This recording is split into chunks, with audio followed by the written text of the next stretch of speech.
রাতে ডিনার হচ্ছে chilli chicken আর রুটি। আমি এখন চিলি চিকেনটা বানাচ্ছি। প্রথমে ম্যারিনেট করা চিকেনগুলো একে একে পকোড়া করে ভেজে তুলে নেব। আমার পকোড়াগুলো ভাজা হয়ে গেছে, একে একে পকোড়াগুলো আমি তুলে নেব কড়াই থেকে।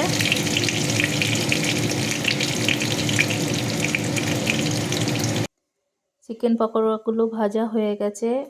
এখানে আমি রেডি করেছি পেঁয়াজ কুচি, রসুন কুচি, আদা কুচি, লঙ্কা চিড়ি করেছি, tomato sauce, soya sauce, cornflour.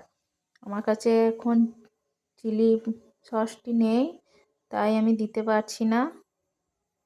Pakora ভাজার পর সামান্য একটু তেল ছিল, ওই তেলের মধ্যেই আদা কুচি, রসুন কুচি দিলাম, দিয়ে হালকা করে বাদামি ভাজার পর হালকা বাদামি রঙে ভাজা হয়ে গেছে। ওই ভাজার মধ্যে আমি একে এক পেঁয়াজ কুচি দিয়ে দিলাম, চিড়ি করা লঙ্কা দিলাম। এরপর এটাকে হালকা করে ভাজবো। ভাজা হয়ে গেলে পরিমাণ মতো নুন দেব। হালকা ভাজা হয়ে গেছে, পরিমাণ মতো নুন দেব। এরপর সামান্য সয়া সস, চিলি সস দিয়ে একটু নাড়াচাড়া করে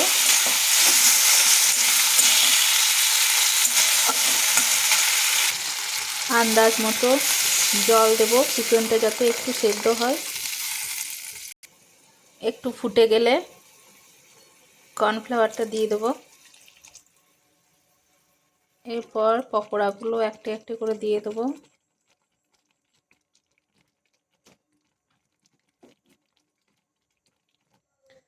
উপর থেকে আরও দুটো কাঁচা লঙ্কা চিড়ি দিয়ে দেবো।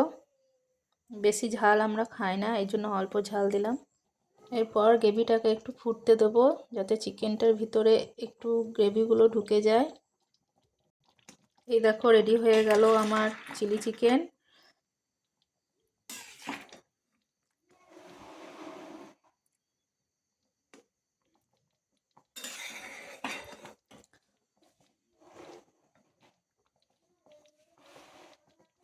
এবার আমি গ্যাসটাকে বন্ধ করে দেবো। কে কে খাবে চলে এসো। Chilli chicken, ta-ta, bye. ভালো থেকো, সুস্থ থেকো। আর আমার রান্নাটা কেমন হয়েছে একটু জানিও। প্রথমবার রান্নার ভিডিও দিচ্ছি, একটু কমেন্ট করে বলো। খারাপ হলে বলো, ভালো হলেও বলো। বাই।